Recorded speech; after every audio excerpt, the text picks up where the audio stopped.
साथियों, आप सभी का इस प्लेटफॉर्म पर स्वागत है। यहाँ पर हम लोग भारत का स्वतंत्रता संघर्ष नामक जो पुस्तक है, जिसके राइटर बिपिन चंद्र हैं, इस पुस्तक को हम लोग यहाँ पर देख रहे हैं और इसका जो 5वां चैप्टर है, उसको यहाँ पर आज के वीडियो में हम लोग इसको देखेंगे। तो जिसका शीर्षक है कांग्रेस की स्थापना का सच।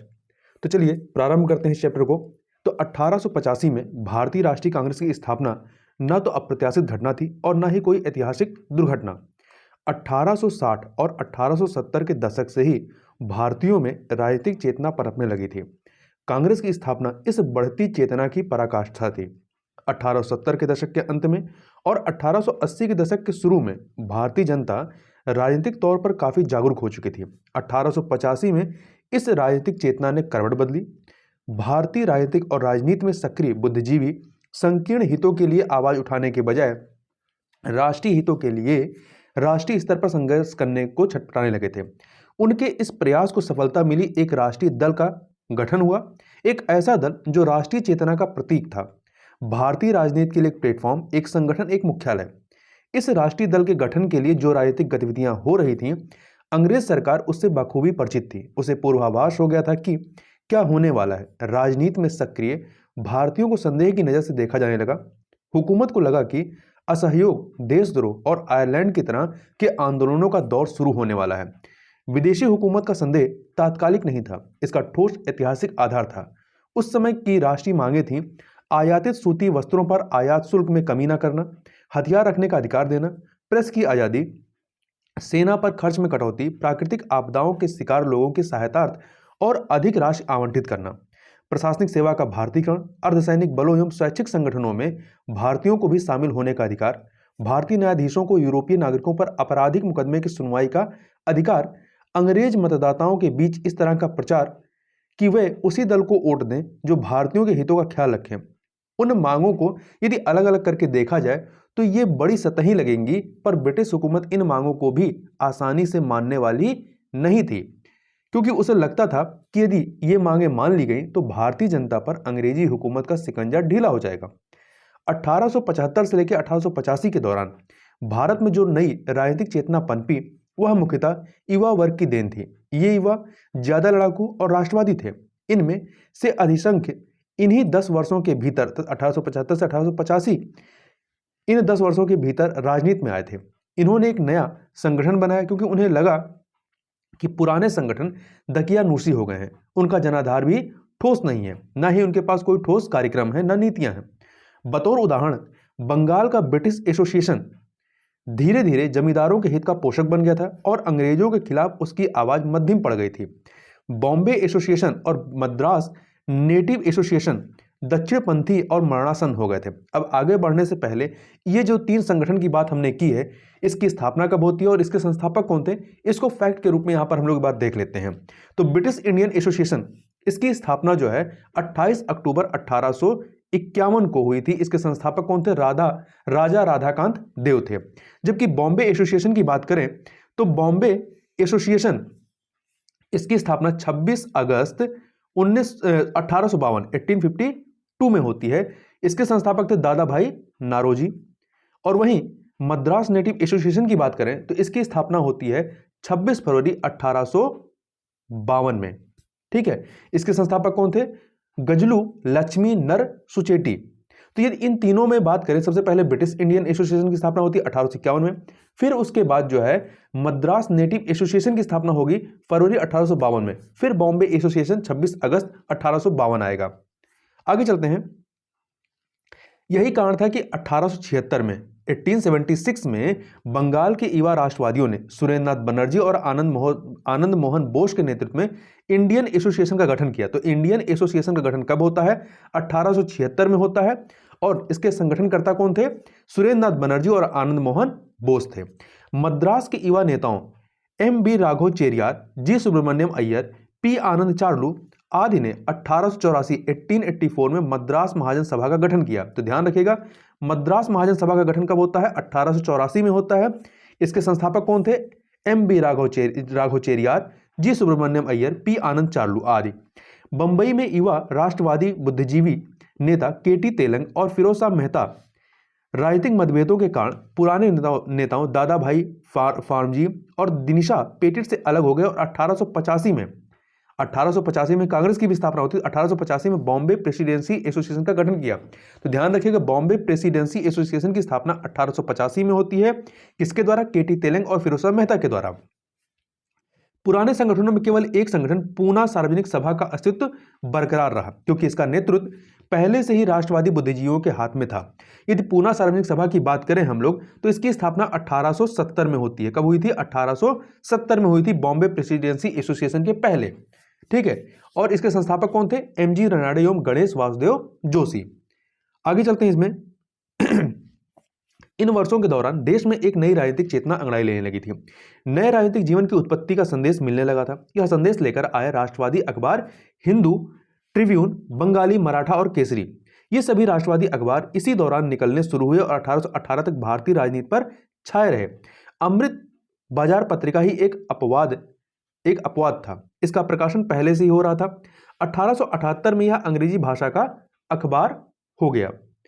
1885 आते आते एक अखिल भारतीय राजनीतिक संगठन का जन्म अवश्यंभावी हो गया, एक ऐतिहासिक जरूरत के तौर पर।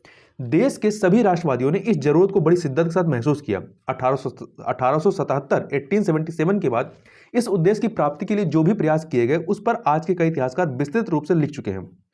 1883 के बाद इन प्रयासों में काफी तेजी आई और राजनीतिक गतिविधियों ने जोर पकड़ा। कलकत्ता से प्रकाशित इंडियन मिरर ने तो इस सवाल को लेकर जिहाद छेड़ दिया था। दिसंबर 1883 में इंडियन एसोसिएशन ने अखिल भारतीय राष्ट्रीय सम्मेलन का आयोजन किया। किसने किया था? इंडियन एसोसिएशन ने, जिसके संस्थापक सुरेंद्रनाथ बनर्जी थे। और दिसंबर 1885 में दूसरा भारतीय सम्मेलन की घोषणा की। पहला इनका 1883 में सम्मेलन होता, दूसरा 1885 में होना था। यही कारण था कि अखिल भारतीय राष्ट्रीय सम्मेलन से जुड़े सुरेंद्रनाथ बनर्जी 1885 में भारतीय राष्ट्रीय कांग्रेस के स्थापना सत्र में शामिल ना हो सके। इस बीच भारतीयों में काफी आत्मविश्वास आ चुका था। इससे पहले के 10 वर्षों के दौरान तमाम आंदोलनों से उनमें लड़ाकू प्रवृत्ति आ गई थी। 1875 के बाद से वस्त्र आयात शुल्क को लेकर लगातार आंदोलन चलता रहा। यह आंदोलन भारतीय वस्त्र उद्योग के हित में आयात शुल्क को बरकरार रखने के लिए चलाया जा रहा था। 1877 से 78 के दौरान सरकारी नौकरियों के भारतीयकरण के लिए जबरदस्त आंदोलन चला। सरकार ने जब वर्नाकुलर प्रेस एक्ट के माध्यम से प्रेस पर नियंत्रण करना चाहा, तो प्रेस ने आंदोलन छेड़ा। आर्म्स एक्ट के माध्यम से जब भारतीयों का हथियार रखने का अधिकार छीना जाने लगा, तो आंदोलन छिड़ा। सन 1882 में बगान मजदूर और स्वदेशी आवर्जन अधिनियम के खिलाफ आंदोलन चलाया गया। इस कानून ने बगान मजदूरों को एक तरह से दास बना दिया था। 1883 में इल्बर्ट विधेयक के समर्थन में आंदोलन हुआ। इस विधेयक में यह प्रावधान था कि भारतीय न्यायाधीश यूरोपीय नागरिकों पर आपराधिक मुकदमे की सुनवाई कर सकते हैं। यूरोपीय नागरिकों ने इस विधेयक को पास तो नहीं होने दिया, लेकिन इससे भारतीयों ने एक राजनीतिक सबक जरूर सीखा। भारतीयों की पराजय का कारण था कि इनका कोई देशव्यापी संगठन नहीं था, जबकि यूरोपीय नागरिकों का विरोध संगठित था। यह एक फैक्ट और याद रखिएगा कि इल्बर्ट विधेयक या इल्बर्ट जो बिल विवाद जो चलता है, इससे संबंधित कौन गवर्नर थे? तो उस समय गवर्नर थे लॉर्ड रिपन। ठीक है, लॉर्ड रिपन जो है इसी वजह से, इल्बर्ट बिल विवाद की वजह से ही अपना कार्यकाल समाप्त होने से पूर्व ही त्यागपत्र दे देते हैं। आगे देखते हैं, भारत और ब्रिटेन में एक साथ राजनीतिक आंदोलन चलाने के उद्देश्य से जुलाई 1883 में देशव्यापी स्तर पर धन इकट्ठा करने का काम शुरू हुआ। 1885 में भारतीयों ने स्वैच्छिक संगठनों में भागीदारी के लिए आंदोलन छेड़ा और उसके बाद अंग्रेज मतदाताओं से अपील की कि वे उसी उम्मीदवार को वोट दें जो भारतीय हितों का रक्षक हो। कई भारतीय नेताओं को ब्रिटेन भेजा गया, जहां उन्होंने सार्वजनिक सभाओं में भाषण दिया। इस तरह स्पष्ट हो जाता है कि कांग्रेस की स्थापना 1885 से पहले कुछ वर्षों से देश में चल रहे राजनीतिक कार्यकलाप और गतिविधियों की स्वाभाविक परिणति थी। उस समय तक देश का राजनीतिक परिणति ऐसी बन गई थी कि यह जरूरी हो गया था कि कुछ बुनियादी काम और लक्ष्य तय किए जाएं और उनके लिए संघर्ष शुरू किया जाए। इन लक्ष्यों को हासिल करने के लिए यह जरूरी था कि देश के राजनीतिक कार्यकर्ता मंच पर आए। अखिल भारतीय आधार पर गठित कोई एक संगठन ही ऐसा मंच प्रदान कर सकता था। ये सभी लक्ष्य एक दूसरे से जुड़े थे और एक दूसरे पर आधारित थे और इन्हें तभी हासिल किया जा सकता था जब राष्ट्रीय स्तर पर कोई कोशिश शुरू की जाती। 28 दिसंबर 1885 को बंबई में हुए सम्मेलन में जिन लोगों ने हिस्सा लिया था उनके लिए ये बुनियादी लक्ष्य ही सबसे ज़्यादा महत्वपूर्ण थे और वे यह आशा लेकर ही वहां गए थे कि इन लक्ष्यों को हासिल करने की प्रक्रिया की शुरुआत बंबई से हो सकेगी। तो ध्यान रखिएगा, आपकी कांग्रेस की स्थापना कब होती है? 28 दिसंबर 1885 को बंबई में। कांग्रेस की सफलता या विफलता और बाद के वर्षों में उसके चरित्र का निर्धारण बजाय इसके कि उसकी स्थापना किन लोगों ने की, इससे किया जाना चाहिए कि अपनी स्थापना के शुरुआती वर्षों में इन लक्ष्यों को हासिल करने में वो कहां तक सफल रही। राष्ट्र के निर्माण की बात करें तो उस समय भारत ने राष्ट्र बनने की प्रक्रिया के रास्ते पर कदम बढ़ाया ही था। भारतीय राष्ट्रीय आंदोलन के प्रणेताओं के सामने पहला लक्ष्य यही था कि भारतीयों को एक राष्ट्र के रूप में जोड़ने और भारतीय जनता के रूप में उनकी पहचान बनाने की प्रक्रिया आगे बढ़ाई जाए। उपनिवेशवादी प्रशासक और उनके अनुयायी तब अक्सर यह कहा करते थे कि भारत एक नहीं हो सकता या आजाद नहीं हो सकता, क्योंकि यह एक राष्ट्र नहीं है बल्कि यह महज एक भौगोलिक शब्दावली है और सैकड़ों अलग अलग धर्मों व जातियों के लोगों का समूह है। भारतीयों ने इसका खंडन नहीं किया बल्कि कहा कि वे एक राष्ट्र बनने की दिशा में अग्रसर हैं। तिलक, सुरेंद्रनाथ बनर्जी और कई अन्य लोग अक्सर यह कहा करते थे कि भारत एक बनता हुआ राष्ट्र है। कांग्रेस के नेताओं को इसका एहसास था कि देश की आर्थिक, राजनीतिक, सामाजिक परिस्थितियां देश के लोगों को एक दूसरे के करीब ला रही हैं, लेकिन वे यह भी जानते थे कि लोगों की इस प्रक्रिया के बारे में जागरूक करना होगा और उनमें राजनीतिक चेतना पैदा करनी पड़ेगी, तभी राष्ट्र का लक्ष्य पाया जा सकेगा। और इसलिए यह जरूरी था कि लोगों में राष्ट्रीय एकता और राष्ट्रवाद की भावना को बढ़ावा दिया जाए। भारत का एक राष्ट्र बनना एक लंबी ऐतिहासिक प्रक्रिया थी। इसका अंदाजा इसी से लगाया जा सकता है कि 1885 में कांग्रेस की स्थापना के 20 साल बाद 1905 में गोपाल कृष्ण गोखले ने इस बात पर फिर जोर दिया कि जहां तक हो सके हमें ज्यादा से ज्यादा लोगों में राष्ट्रीय चेतना पैदा करनी है या पैदा करनी चाहिए और इसे बढ़ाना चाहिए ताकि धर्म, जाति और वर्ग की विभिन्नताओं को परे रखकर वे एकजुट हो सके। कांग्रेस के नेताओं को इस बात का भी एहसास था कि भारत में जिस तरह की विभिन्नताएं हैं या भिन्नताएं हैं वैसी स्थिति दुनिया में कहीं नहीं है, इसलिए उन्हें एक अलग किस्म की कोशिश करनी होगी और बड़ी सावधानी के साथ राष्ट्रीय एकता को पोषित करना होगा। सभी क्षेत्रों में राष्ट्रीय भावना को पहुंचाने के उद्देश्य से यह तय किया जाए कि कांग्रेस के अधिवेशन बारी बारी से देश के विभिन्न हिस्सों में आयोजित किए जाएं और अध्यक्ष उस क्षेत्र का ना हो जहां अधिवेशन हो रहा हो। सभी धर्मों के लोगों के बीच पहुंचने और अल्पसंख्यकों के मन में छाए डर को दूर करने के लिए 1888 के अधिवेशन में यह तय किया गया कि अगर किसी प्रस्ताव पर हिंदू या मुस्लिम प्रतिनिधियों के बहुत बड़े हिस्से को आपत्ति हो तो यह प्रस्ताव पारित नहीं होगा। यहां ध्यान रखिएगा, जो 1888 का अधिवेशन होता है ये चौथा अधिवेशन था कांग्रेस का और कहां पे होता है? इलाहाबाद में होता है। वर्तमान प्रयागराज जिसे कहते हैं उस इलाहाबाद में हुआ था और इसके अध्यक्ष कौन थे?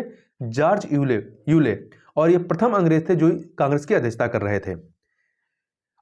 इसके बाद 1899 में 1899 में अल्पसंख्यकों से संबंधित एक प्रस्ताव पारित किया गया। तो यहां भी ध्यान रखिएगा, 1899 का जो अधिवेशन होता है लखनऊ में होता है और इसके अध्यक्ष कौन थे? रमेश चंद्र दत्त थे। इस प्रस्ताव में कहा गया था कि जहां जहां पारसी, ईसाई, मुसलमान या हिंदू अल्पसंख्यक हों वहां काउंसिल में उनके निर्वाचित प्रतिनिधियों की संख्या आबादी में उनके अनुपात से कम नहीं होनी चाहिए। इस प्रस्ताव की आवश्यकता का कारण यह बताया गया कि भारत अभी तक एक समरूप राष्ट्र नहीं था और इसलिए यहाँ के राजनीतिक ढंग यूरोप जैसे नहीं हो सकते थे। शुरुआती दौर के राष्ट्रीय नेता एक धर्मनिरपेक्ष राष्ट्र का निर्माण करने पर दृढ़ प्रतिज्ञ थे और कांग्रेस स्वयं पूर्णतः धर्मनिरपेक्ष संस्था थी। राष्ट्रीय कार्यक्रम की बात करें तो शुरुआती दौर में कांग्रेस का दूसरा महत्वपूर्ण लक्ष्य यह था कि एक ऐसा राजनीतिक मंच या राष्ट्रीय कार्यक्रम बनाया जाए जिसके तहत देश के विभिन्न भागों में काम कर रहे राजनीतिक कार्यकर्ता इकट्ठे होकर के अखिल भारतीय स्तर पर अपनी राजनीतिक गतिविधियां चला सकें और लोगों को शिक्षित व संगठित कर सकें। इसके लिए उन अधिकारों की लड़ाई और उन समस्याओं को हाथ में लेना जरूरी था जो हर एक भारतीय की अपनी लड़ाई और उसकी अपनी समस्या थी। इसी कारण कांग्रेस ने सामाजिक सुधार का सवाल नहीं उठाया। इसके दूसरे ही अधिवेशन में कांग्रेस अध्यक्ष दादा भाई नौरोजी ने कहा था कि राष्ट्रीय कांग्रेस को अपने आप को सिर्फ उन सवालों तक सीमित रखना चाहिए जो सवाल पूरे राष्ट्र से जुड़े हों और जिन सवालों पर सीधी भागीदारी की गुंजाइश हो। इसलिए सामाजिक सुधारों पर चर्चा करने के लिए कांग्रेस उचित मंच नहीं थी। दादा भाई नौरोजी ने इसे स्पष्ट भी किया था कि हम यहाँ एक राजनीतिक संगठन के रूप में इकट्ठे हुए हैं ताकि हम अपनी राजनीतिक आकांक्षाओं से अपने शासकों को अवगत करा सकें। आधुनिक राजनीति यानी सामूहिक भागीदारी की राजनीति, आंदोलन, लामबंदी भारत के लिए नई चीजें थी। यह धारणा कि राजनीति कुछ लोगों की बपौती नहीं बल्कि सबके अधिकार क्षेत्र की चीज है, भारतीय जनता के दिमाग में अभी तक नहीं बनी थी। जब तक जनता को यह सब मालूम न पड़ जाए आधुनिक राजनीतिक आंदोलन चलाना नामुमकिन है। और जब जनता में प्रारंभिक राजनीतिक चेतना आती है तो उसके बाद उसमें एक निश्चित दृढ़ राजनीतिक विचारधारा उत्पन्न की जा सकती है। कांग्रेसी नेताओं के सामने सबसे बड़ा और पहला काम था जनता को राजनीतिक रूप से शिक्षित करना, प्रशिक्षित करना, संगठित करना और जनमत तैयार करना। पूर्ववर्ती राष्ट्रवादियों के शुरू के प्रयास इन्हीं उद्देश्यों की प्राप्ति के लिए थे।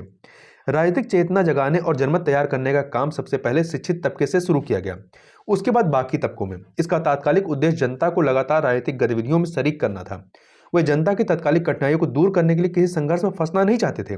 अपने समय की सबसे सशक्त सत्ता के खिलाफ एक संगठित राजनीतिक विरोध को जन्म देने के लिए अपने अंदर आत्मविश्वास और दृढ़ता पैदा करनी थी। अब बात कर लेते हैं तलाश नेतृत्व की। तो राष्ट्रीय आंदोलन चलाने के लिए पहली जरूरत थी एक सशक्त राष्ट्रीय राजनीतिक नेतृत्व की। इटली के सुप्रसिद्ध मार्क्सवादी चिंतक अंतोनियो ग्राम्शी ने इसे आंदोलन के मुख्यालय की संज्ञा दी। किसको? नेतृत्व को, राष्ट्रीय नेतृत्व को। लेकिन किसी भी देश में कोई राजनीतिक आंदोलन तभी सफल हो सकता है जब वहां की जनता संगठित हो, पूरा देश एक हो। राष्ट्रवादी आंदोलन का प्रथम चरण तब शुरू होता है जब राष्ट्रीय भावनाओं और राष्ट्रीय अस्मिता के कारण जनता को संगठित करने का काम शुरू करते हैं। लेकिन इसके लिए जरूरी है कि पहले राष्ट्रीय भावनाओं के वाहक भावी नेता खुद एक मंच पर आए, एकताबद्ध हों, एक दूसरे को अच्छी तरह समझें, सर्वमान्य दृष्टिकोण अपनाएं और एक निश्चित लक्ष्य के लिए निश्चित कार्यक्रम तय करें। 1885 में कांग्रेस सम्मेलन से पहले मार्च महीने में सम्मेलन में भाग लेने वाले राजनीतिक कार्यकर्ताओं की सूचना के लिए जो पर्चा जारी किया गया था उसमें लिखा था, कांग्रेस की स्थापना का लक्ष्य यह है कि राष्ट्रीय उत्थान में लगे तमाम उत्साही कार्यकर्ता एक दूसरे को अच्छी तरह जान लें। कांग्रेस के प्रथम अध्यक्ष डब्ल्यू.सी. बनर्जी, तो ध्यान रखिएगा कांग्रेस के प्रथम अध्यक्ष कौन थे? डब्ल्यू.सी. बनर्जी ने यही बात दोहराई। उन्होंने कहा कि कांग्रेस का उद्देश्य भाईचारे के माध्यम से भारतीय जनता के बीच सभी तरह के जाति, वर्ण व क्षेत्रीय पूर्वाग्रहों को समाप्त करना और देश के लिए काम करने वालों के बीच भाईचारे और दोस्ती को और मजबूत बनाना है। दूसरे शब्दों में कांग्रेस के संस्थापक समझ गए थे कि राष्ट्रीय आंदोलन शुरू करने के लिए राष्ट्रीय नेतृत्व को जन्म देने की जरूरत है। राष्ट्रीय नेतृत्व और आंदोलन की सामाजिक विचारधारा का सवाल उस समय गौण था। शुरू में राष्ट्रीय नेताओं का मुख्य उद्देश्य राजनीतिक लोकतंत्र का अंतर्राष्ट्रीयकरण व स्वदेशीकरण था। यह जनता की प्रभुसत्ता अर्थात सोवरेनिटी ऑफ द पीपुल पर आधारित थी। दादा भाई नौरोजी ने इसी सिद्धांत को अर्थात सोवरेनिटी ऑफ द पीपुल को इन शब्दों में कहा था कि राजा जनता के लिए बने हैं, जनता राजा के लिए नहीं। कांग्रेस का गठन संसद की तरह हुआ था। वास्तव में कांग्रेस शब्द अमेरिका के इतिहास से लिया गया शब्द है जिसका अर्थ है लोगों का समूह। कांग्रेस सत्र की कार्रवाई बड़े ही लोकतांत्रिक ढंग से चली। मुद्दों पर निर्णय से पहले पूरी बहस होती और कभी जरूरत पड़ती तो वोट भी डाले जाते थे, मतदान भी किया जाता था। इस तरह यह कांग्रेस ही थी जिसने लोकतंत्र को लोकप्रिय बनाया और उनके स्वदेशीकरण की प्रक्रिया की नींव डाली। कुछ लेखक झूठ मूठ का तर्क देते हैं कि यह काम एकाधिकारवादी उपनिवेशवादी अंग्रेजी हुकूमत ने किया।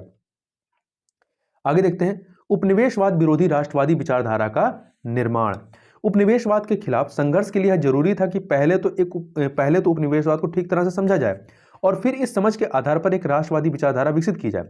शुरुआती दौर के राष्ट्रवादी नेता जो है इस मामले में छात्र भी थे और शिक्षक भी। 1870 और 1880 के दशकों में उपनिवेशवाद विरोधी कोई बनी बनाई विचारधारा पहले से मौजूद नहीं थी। अपने अनुभव और अपने समय के यथार्थ को ठीक ठीक परखते तौलते हुए इन नेताओं को खुद ही एक ऐसी विचारधारा विकसित करनी थी। जाहिर है कि किसी वैचारिक संघर्ष के बिना कोई राष्ट्रीय संघर्ष छेड़ा ही नहीं जा सकता था। इन नेताओं को लोगों को यह समझाना था कि हम एक राष्ट्र हैं और उपनिवेशवाद हमारा दुश्मन है और इसी दुश्मन के खिलाफ हमारा एक संघर्ष है। उन्हें बहुत से सवालों के जवाब तलाशने थे। मिसाल के तौर पर कुछ सवाल ये थे कि क्या ब्रिटेन भारत के हित के लिए भारत पर शासन कर रहा है? क्या शासकों और शासितों के हित एक दूसरे से मेल खाते हैं या इन दोनों के हितों में एक बुनियादी अंतर्विरोध है? फिर क्या भारतीय जनता का यह अंतर्विरोध भारत में सरकार चला रहे ब्रिटिश अफसरों के साथ है या ब्रितानी सरकार के साथ या कि उपनिवेशवादी तंत्र के साथ? क्या भारतीय जनता की लड़ाई विशाल ब्रिटिश साम्राज्य के मुकाबले टिक सकेगी और यह लड़ाई चलाई कैसे जाएगी? इन जैसे ही दूसरे कई सवालों के जवाब तलाशने के दौर में कई गलतियां भी हुई। जैसे कि उस दौर के राष्ट्रवादी नेता कम से कम 20वीं सदी की शुरुआत तक तो उपनिवेशवादी राज का स्वरूप ही समझने में विफल रहे, लेकिन तब इस तरह की कुछ गलतियों को किसी तरह टाला भी नहीं जा सकता था। यह ठीक है कि उस समय के राष्ट्रीय नेताओं ने ब्रिटिश शासन के खिलाफ कोई जन आंदोलन नहीं चलाया, लेकिन उन्होंने उसके खिलाफ वैचारिक संघर्ष जरूर शुरू किया और चलाया। यहाँ यह नहीं भूलना चाहिए कि राष्ट्रवादी या साम्राज्यवाद विरोधी कोई संघर्ष उपनिवेशवादी या उपनिवेशवाद विरोधी आयाम ग्रहण करने से पहले उपनिवेशवाद के बारे में संघर्ष होता है, और कांग्रेस के संस्थापक नेताओं के उपनिवेशवाद के बारे में यह संघर्ष वाकई बहुत अक्लमंदी से चलाया। शुरू से ही कांग्रेस ने अपने आप को एक पार्टी के रूप में नहीं बल्कि एक आंदोलन के रूप में लिया। केवल उन बुनियादी और व्यापक लक्ष्यों पर सहमत के अलावा, जिनकी चर्चा हम पहले कही जा चुकी है, तो लक्ष्यों पर सहमत के अलावा कांग्रेस में शामिल होने के लिए किसी और विशेष प्रकार की राजनीतिक या सैद्धांतिक प्रतिबद्धता जरूरी नहीं थी। एक आंदोलन के रूप में इसने लोकतंत्र और धर्मनिरपेक्षता या धर्मनिरपेक्ष राष्ट्रवाद के प्रति प्रतिबद्ध अपने समय की सभी राजनीतिक प्रवृत्तियों, विचारधाराओं और सामाजिक वर्गों और समूहों के साथ अपने को जोड़कर रखा। सारांश यह है कि उस दौर के राष्ट्रवादी नेताओं के बुनियादी लक्ष्य ये थे कि सबसे पहले एक धर्मनिरपेक्ष और लोकतांत्रिक राष्ट्रीय आंदोलन को या की नींव रखी जाए, जनता में राजनीतिक चेतना पैदा की जाए और उसे राजनीतिक रूप से शिक्षित किया जाए, आंदोलन का एक मुख्यालय बनाया जाए और उपनिवेशवाद के खिलाफ एक राष्ट्रवादी विचारधारा का विकास किया जाए और प्रचार प्रसार किया जाए। कांग्रेस जब अपनी भूमिका में एक बड़े बदलाव के दौर में थी तो इसके दो बड़े नेताओं ने इसके तब तक के काम का जो मूल्यांकन किया था उससे शायद ज्यादातर इतिहासकार असहमत नहीं होंगे। 1885 और 1905 तक के 20 सालों में कांग्रेस ने आंदोलन की जमीन तैयार करने का काम हाथ में लिया था। कांग्रेस की इस भूमिका के संबंध में दादा भाई नौरोजी ने दिनिशा वाचा को जनवरी 1905 में लिखा था कि नई पीढ़ी में जो असंतोष और बेचैनी खुद इसने अर्थात कांग्रेस ने अपने खिलाफ पैदा की है कि यह धीमा और गैर प्रगतिशील संगठन है, वह इसकी अब तक की सबसे अच्छी उपलब्धियों में से है। यह इसका अपना विकास और प्रगति है। हमारे सामने काम यह है कि क्रांति की शुरुआत हो, चाहे यह शांतिपूर्ण हो या हिंसक। क्रांति कैसी होगी यह तो ब्रिटिश सरकार की अक्लमंदी या बेवकूफ़ी और ब्रिटिश लोगों की कार्रवाइयों पर निर्भर करता है। इसी तरह इन 20 सालों में कांग्रेस के कार्यों का मूल्यांकन करते हुए गोपाल कृष्ण गोखले ने 1907 में लिखा था कि हमें यह नहीं भूलना चाहिए कि हम देश की प्रगति के ऐसे चरण में हैं जहां हमारी उपलब्धियां छोटी ही होनी है और हमारी निराशाएं बढ़ी हुई हैं। जहां तक इस संघर्ष को पहुंचाने की जिम्मेदारी हमें सौंपी गई थी वहां तक हम पहुंच गए हैं और इसी के साथ अब हमारी जिम्मेदारी खत्म होती है। इसमें कोई शक नहीं है कि अब भारत की नई पीढ़ी को यह जिम्मेदारी दी जानी है कि वह अपनी सफलताओं के द्वारा देश की सेवा करे। हमें यानी वर्तमान के लोगों को इसी बात का संतोष होना चाहिए कि हमने मुख्यतः अपनी असफलताओं के द्वारा ही देश की सेवा तो की, हालांकि यह काफी कठिन है, फिर भी इन असफलताओं के भीतर से ही वह शक्ति उभरेगी जो आगे चलकर महान लक्ष्यों और कार्यों को पूरा करेगी। अब ह्यूम की भूमिका के बारे में बात कर लेते हैं। तो अब एक बार ह्यूम की तरफ वापस लौटते हैं। आखिर क्या थी ह्यूम की भूमिका? अगर कांग्रेस की स्थापना करने वाले लोगों में इतनी ही क्षमता, योग्यता और देशभक्ति थी तो उन्हें क्या जरूरत थी कि वह ह्यूम को कांग्रेस का मुख्य संगठनकर्ता बनाते? इस सवाल का तो सही जवाब उस समय की परिस्थितियों में ही छिपा है। भारतीय उपमहाद्वीप के विस्तृत आकार की तुलना में 1880 के दशक की शुरुआत में राजनीतिक सोच रखने वाले लोग बहुत कम थे और ब्रिटिश शासकों के खुले विरोध की परंपरा की जड़ें भी तब कतई जम नहीं पाई थीं। दादा भाई नौरोजी, न्यायमूर्ति रनाडे, फिरोज शाह मेहता, जी सुब्रमण्यम अय्यर और एक साल बाद आए सुरेंद्र बनर्जी जैसे उत्साही और प्रतिबद्ध नेताओं ने इसलिए ह्यूम से सहयोग लिया कि वे बिल्कुल शुरू में ही सरकार से दुश्मनी नहीं मोल लेना चाहते थे। उनका सोचना था कि अगर कांग्रेस जैसे सरकार विरोधी संगठन का मुख्य संगठनकर्ता एक ऐसा आदमी हो जो अवकाश प्राप्त ब्रिटिश अधिकारी हो तो इस संगठन के प्रति सरकार को शक शुबा कम होगा और इस कारण कांग्रेस पर सरकारी हमले की गुंजाइश कम होगी। दूसरे शब्दों में, अगर ह्यूम और दूसरे अंग्रेज उदारवादियों ने कांग्रेस का इस्तेमाल सुरक्षा वाल्व के तौर पर करना भी चाहा हो तो कांग्रेस के नेताओं ने उनका साथ इस आशा से पकड़ा था कि ये लोग कांग्रेस के लिए त्वरित चालक जैसा काम करेंगे और आंदोलन पर गिरने वाली सरकारी दमन की बिजली से उसे बचा सकेंगे। और जैसा कि बाद में हालात गवाह हैं, इस मामले में कांग्रेस के नेताओं का अंदाजा और उम्मीदें ही सही निकली। इस प्रकार से यहाँ पर यह अध्याय संपूर्ण होता है। तो इस वीडियो में बस इतना ही। मिलते हैं नेक्स्ट वीडियो में, तब तक के लिए बहुत बहुत धन्यवाद।